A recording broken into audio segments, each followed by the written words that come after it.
So welcome to our sixth and final session. I hope that this has been illuminating for you, insightful. I hope that you are excited actually about trying some things differently and having some understanding on why you need to try some things differently. I think that you probably already have a sense of how these things flow together, but we're going to cover that today. It'll be a nice recap about lessons that you've kind of learned along the way. And hopefully as we approach it all in one session, it'll be even clearer why each and every piece is really important.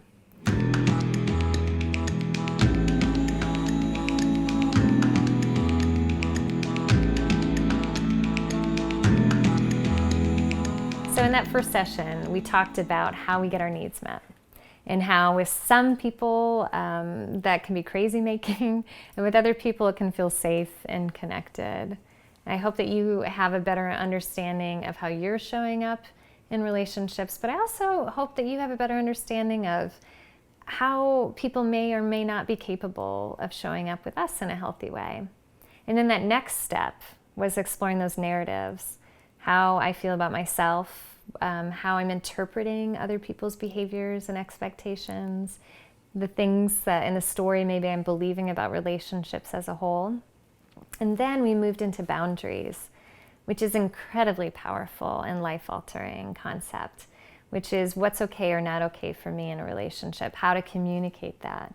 My hope is that you had tools to communicate that more effectively. But I also hope that you might even have had some insight on maybe some things that haven't been okay for you, and it's giving you some validation on, no, this isn't okay, or this does feel good to me.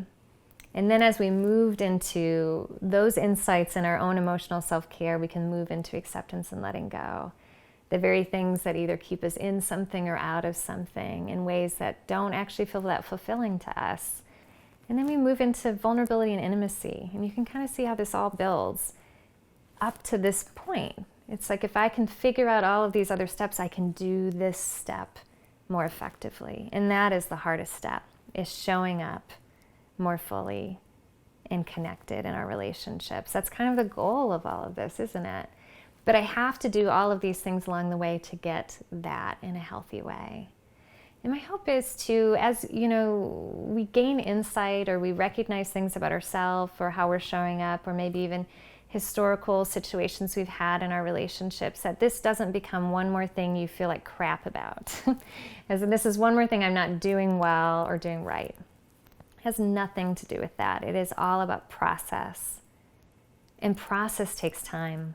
And if I've been engaging in certain ways in my relationships for as long as I can remember, let's just see this moment as a shift. It's like, okay, I shift, I turn another way, and I start walking in this direction. And it probably will take me time and practice and intention to start making some of these changes. So I don't want you to see this as something you're not doing right or well. It's just setting an invitation. Oh, I can start to think about this differently. I can try this differently. So be kind and gentle and patient with yourself, allowing for changes to take time.